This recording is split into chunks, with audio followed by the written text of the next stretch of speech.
बड़ी जानकारी। उचाना विधानसभा विवाद में ब्रजेंद्र सिंह की याचिका के खिलाफ सुप्रीम कोर्ट पहुंचे देवेंद्र अत्री। सुप्रीम कोर्ट ने हाई कोर्ट की सुनवाई पर लगी रोक मात्र 32 वोटों से मिली हार को चुनौती दी थी। हाई कोर्ट में इस याचिका पर सुनवाई जारी थी। सुप्रीम कोर्ट ने निर्देश दिया, अगले आदेश तक कोई कार्रवाई नहीं होगी। अगली सुनवाई 19 जनवरी 2026 को होगी। बड़ी जानकारी आप तक पहुंचा रहे हैं, जहां बताते चले कि अब मात्र 32 वोटों से जो हार मिली थी उसको चुनौती दी है।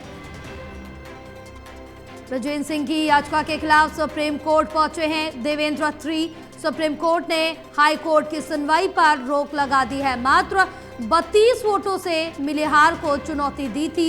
हाई कोर्ट में इस याचिका पर सुनवाई जारी थी। सुप्रीम कोर्ट ने निर्देश दिया है, अगले आदेश तक कोई कार्रवाई नहीं होगी। अगली सुनवाई 19 जनवरी 2026 को होगी।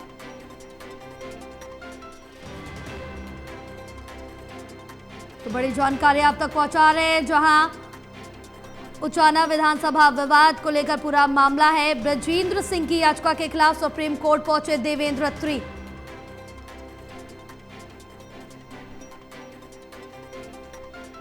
हमारे साथ एसोसिएट एडिटर देवेंद्र कथुरिया जुड़े हुए हैं और जानकारी लेंगे। देवेंद्र, क्या कुछ अपडेट इस पूरे मामले को लेकर मिल पा रही, क्योंकि अब जिस तरह से देखें कि ब्रजेंद्र सिंह की याचिका के खिलाफ सुप्रीम कोर्ट पहुंच गए हैं देवेंद्र अत्री। देखिए, यह उचाना कला से कांग्रेस के उम्मीदवार थे ब्रजेंद्र सिंह, जो चौधरी वीरेंद्र सिंह के लड़के हैं। दरअसल पिछली जो सुनवाई हाई कोर्ट में, पंजाब हरियाणा हाई कोर्ट में चल रही थी, उसमें ब्रजेंद्र सिंह को काफी बड़ी राहत मिलती दिख रही थी। दरअसल उनका ये दलील थी, ब्रजेंद्र सिंह खुद पेश हुए थे पिछली बार हाई कोर्ट में।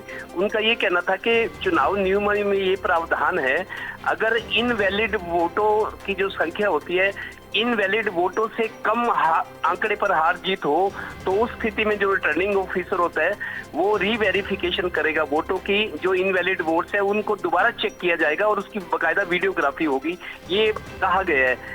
और उसमें ब्रजेंद्र सिंह को राहत मिलती दिख रही थी जब रिटर्निंग ऑफिसर को हाई कोर्ट ने ये कहा कि उनको तलब किया, रिटर्निंग ऑफिसर को पेश होने के लिए कहा, क्योंकि उनकी दलील में दम था कि चुनाव नियमों में ये प्रावधान है, अगर हार जीत का आंकड़ा कम हो और इनवैलिड वोटों की संख्या ज्यादा हो।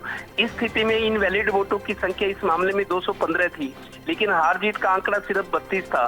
तो ब्रजेंद्र सिंह का ये कहना था कि ये प्रावधान है, चुनाव के नियम है, उस मुताबिक रिटर्निंग ऑफिसर को एक तो पूरे मामले की वीडियोग्राफी करवानी थी और दूसरा रीवेरिफिकेशन होती जो इनवैलिड वोट्स है। उन्होंने दोनों ही काम नहीं किए।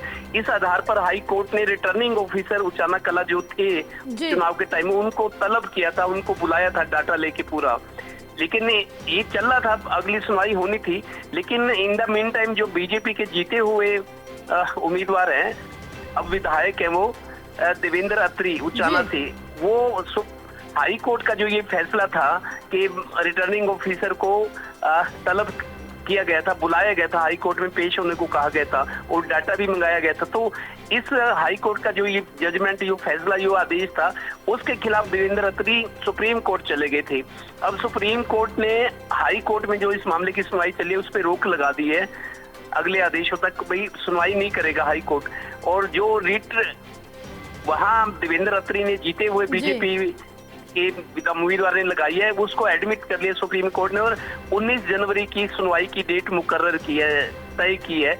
मतलब 3-3.5 महीने बाद सुनवाई होगी। तो ये मामला लटक गया, लेकिन इसमें इस पूरे मामले में जया बात ही है, सुप्रीम कोर्ट के खुद के डायरेक्शंस है। सुप्रीम कोर्ट ने हाई कोर्ट को, सेशन कोर्ट, निचली अदालतों को ये आदेश दिया हुआ है कि चुनाव से संबंधित जो भी याचिकाएं होती हैं, अगर किसी से नाइंसाफी हुई है, किसी को शक है कि मेरे साथ गड़बड़ी की गई है गिनती में, चुनाव में, तो चुनाव से रिलेटेड जो भी याचिकाएं 6 महीने के अंदर उनका निपटारा किया जाए। ये सुप्रीम कोर्ट के स्टैंडिंग ऑर्डर्स हैं, हाई कोर्ट को भी, निचली अदालतों को भी। तो इस मामले में लगता है वो आदेश शायद उसका ध्यान, अब क्या कहें उसको, सुप्रीम कोर्ट ने एडमिट कर ली विधायक की रिट को उसको 3.5 महीने का बाद का टाइम दिया है, जबकि ये मामला 6 महीने से ज्यादा चल ही रहा है हाई कोर्ट में। तो एक बड़ी मतलब विचित्र स्थिति पैदा हो गई है। हालांकि सुप्रीम कोर्ट ने अगली डेट 19 जनवरी दी है। फिलहाल हाई कोर्ट इस मामले की सुनवाई नहीं कर पाएगा जो सुप्रीम कोर्ट ने आदेश दिए हैं। मामला दिलचस्प हो गया है। जी बिल्कुल देवेंद्र, तमाम जानकारी साझा करने के लिए बहुत शुक्रिया आपका।